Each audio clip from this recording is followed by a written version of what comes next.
بسم اللہ الرحمن الرحیم۔ دوستو آج کی اس ویڈیو میں ہم ذکر کرنے والے ہیں اس واقعے کا کہ جب یزید کی قبر کو کھدوایا گیا۔ آخر اس واقعے کی وجہ کیا تھی، کس نے اور کیوں یزید کی قبر کو کھولا، اور آخرکار اس قبر میں سے کیا نکلا۔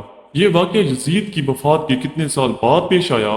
دوستو آج کی اس ویڈیو میں ہم آپ کو پوری معلومات دینے والے ہیں اس واقعے کے بارے میں، لہٰذا ویڈیو کو پورا ضرور دیکھے گا۔ دوستو یزید نے اپنی زندگی میں ہی اپنے بیٹے معاویہ کو اپنا جانشین مقرر کر دیا تھا۔ یزید کے 12 بیٹے اور 5 بیٹیاں تھیں، لیکن اس کو اپنے بیٹے معاویہ سے بے انتہا پیار تھا۔ اس کی تعلیم و تربیت بھی شہزادوں کی طرح ہی کی گئی تھی۔ یزید چاہتا تھا کہ اس کا یہ بیٹا اس کا حقیقی جانشین بنے۔ یزید نے حکومت سنبھالتے ہی اپنے 2 بیٹوں خالد اور معاویہ کو اس وقت کے بہترین استاد عمر المقصوص کے مکتب میں 3 سال کے لیے بھیج دیا۔ شیخ عمر المقصوص بھی جانتے تھے کہ یزید کا جانشین معاویہ ہے، اس لیے انہوں نے اس کی تربیت پر خوب محنت کی۔ 61 ہجری میں جب واقعہ کربلا پیش آیا تو شیخ المقصوص کو بہت تکلیف پہنچی، کیونکہ آپ کا دل محبت اہل بیت سے تڑپتا تھا۔ اس لیے آپ نے یزید کے ان دونوں بیٹوں کو عظمت اہل بیت سے خوب روشناس کروایا۔ ایک طرف کربلا کا واقعہ پیش آیا اور جگہ جگہ یزید کے خلاف بغاوتیں اٹھنے لگی۔ دوسری طرف معاویہ جو یزید کا جانشین تھا، اس کی تربیت ایک سچے عاشق رسول کر رہے تھے۔ واقعہ کربلا کے تیسرے سال 683 عیسوی میں یزید عبرتناک موت سے دوچار ہوا تو معاویہ ابن یزید 20 سال کی عمر میں تخت نشین ہوا۔ جیسے ہی معاویہ ابن یزید تخت نشین ہوا تو استاد محترم کی محنت رنگ لانے لگی۔ اس نے آتے ساتھ ہی واقعہ کربلا کی تحقیقات کی اور محض 40 دن لوگوں کو اپنی بیعت سے آزاد کر دیا۔ بعض روایات میں معاویہ ابن یزید نے 3 ماہ تک حکومت کی۔ 20 سال کی عمر جوانی کا ایسا دور ہے کہ جب انسانی خواہشات منہ زوری عروج پر ہوتی ہے۔ یزید کا جانشین ہونا اور پوری اسلامی مملکت پر حکمرانی کرنا اپنے تمام جائز و ناجائز خواہشات کو پورا کرنے کے لیے بہترین موقع تھا۔ لیکن معاویہ ابن یزید نے تخت پر بیٹھتے ہی واقعہ کربلا کی تحقیقات کی اور حالات کا بہت باریک بینی سے جائزہ لیا۔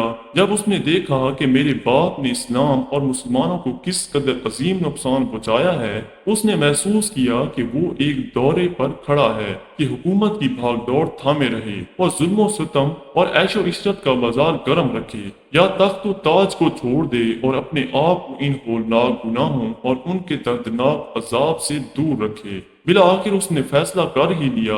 اس کا فیصلہ ان سچی تعلیمات اور اس ایمان کے طفیل ہی ممکن ہوا جو اس کے رگوں میں شامل ہو چکا تھا۔ اس نے ایک عزم راسخ کے ساتھ حکومت کے عہدیداروں اور عوام کو مسجد میں جمع کیا اور پھر خود منبر پر جا بیٹھا۔ اس نے اپنی تقریر میں سب سے پہلے خدا کی حمد اور اس کے بعد رسول اللہ صلی اللہ علیہ وسلم پر درود بھیجا، اور پھر وہ یوں کہنے لگا، میرے باپ یزید کو جب حکومت ملی تو وہ اپنے اعمال اور بدکرداری کی وجہ سے ہرگز اس کا اہل نہیں تھا، لیکن وہ بھی اس پر قابض رہا اور اس کا نفس اس سے بدترین کاموں کی ترغیب دیتا رہا۔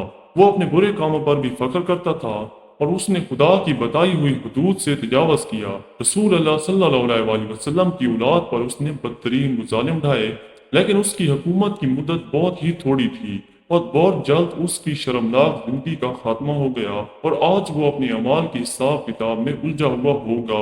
جب معاویہ بن یزید کے بعد یہاں تک پہنچی تو اس کا گلا رک گیا۔ کافی دیر تک وہ بلند آواز میں روتا رہا اور اس کے بعد وہ دوبارہ لوگوں سے ہم کلام ہوا اور اس نے کہا، اے لوگو، میں تمہارے گناہوں کا بوجھ اپنے کندھوں پر نہیں اٹھا سکتا اور نہ تمہاری دوستی کا توق اپنے گلے میں ڈالوں گا۔ میری خواہش تو یہ ہے کہ حکومت شہزادہ حسین امام حضرت زین العابدین کے حوالے کر دی جائے، یا اب تم خود جو بہتر سمجھو وہ کرو یا وہ حکومت کرے، جس کا تم انتخاب کرو۔ میں اپنی بیعت سے تم لوگوں پر سے ہاتھ اٹھاتا ہوں اور اس خلافت کو ٹھکراتا ہوں۔ معاویہ بن یزید کے ان جملوں نے محفل میں ایک طوفان برپا کر دیا۔ پھر معاویہ بن یزید منبر سے اتر آیا۔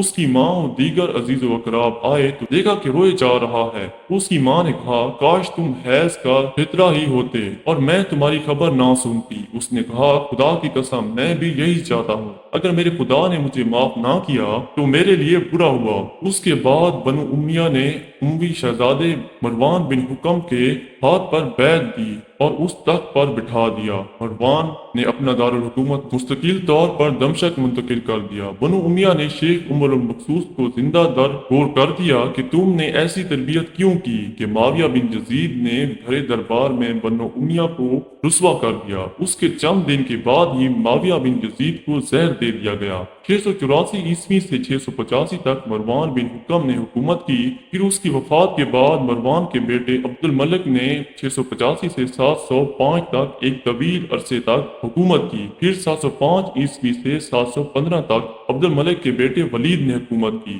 اسی دور میں سندھ، اندلس اور دیگر بہت سی ریاستیں فتح ہوئی۔ اسی کے دور میں شہزاد حضرت امام زین العابدین کو زہر دے دیا گیا۔ 715 سے 717 تک ولید بن عبد الملک کے بھائی سلمان بن عبد الملک نے حکومت کی اور 717 میں عمر بن عبد العزیز معجزانہ طور پر تخت نشین ہوئے، لیکن ان کو بھی زہر دے دیا گیا۔ 720 سے 724 تک ولید بن عبد الملک اور سلمان بن عبد الملک کے بھائی یزید بن عبد الملک نے حکومت کی بھاگ دوڑ سنبھالے رکھی، اور اس کے بعد ہشام بن عبد الملک، ولید بن یزید، یزید بن ولید، ابراہیم بن ولید اور مروان بن محمد نے بالترتیب حکومت کی، اور 750 عیسوی میں بنو امیہ کی حکومت کا تخت بنو عباس نے الٹ دیا۔ بنو امیہ کا آخری حکمران مروان ثانی ایک انتہائی سست اور ڈرپوک حکمران تھا۔ اس نے ابو مسلم خراسانی کے ہاتھوں شکست کھائی اور یوں بنو عباس کی حکمرانی شروع ہوئی۔ تاریخ کتابوں میں درج ہے کہ ابو مسلم خراسانی نے بنو عباس کے ابو جعفر المنصور اور ان کے بھائی ابو العباس الصفا کو حکمرانی سونپ دی، اور اس طرح بنو عباس کے پہلے حکمران ابو العباس نے آتے ہی بنو امیہ کا نام و نشان مٹانے کی قسم کھائی۔ بہت سے لوگوں کو قتل کر دیا گیا اور کربلا کے واقعہ میں ملوث تمام کرداروں کی قبریں تک کھدوا دی گئی۔ اس طرح بنو عباس کے حکمران ابو العباس الفا نے یزید کی قبر کو بھی کھدوایا، اور یہ کام اس نے اپنی نگرانی میں کروایا۔ وہ چاہتا تھا کہ یزید کو قبر سے نکالے اور اس کی لاش کو سولی پر لٹکائے۔ یزید کی وفات کے 65 سال بعد اس کی قبر کو اس وقت کے حکمران ابو جعفر اور ابو العباس کی نگرانی میں کھدوایا گیا، لیکن جب قبر کو کھولا گیا تو سب یہ دیکھ کر حیران رہ گئے کہ اس میں لکڑیوں کی راکھ، بدصورت کتے اور ایک اسدے کے سوا کچھ نہ تھا۔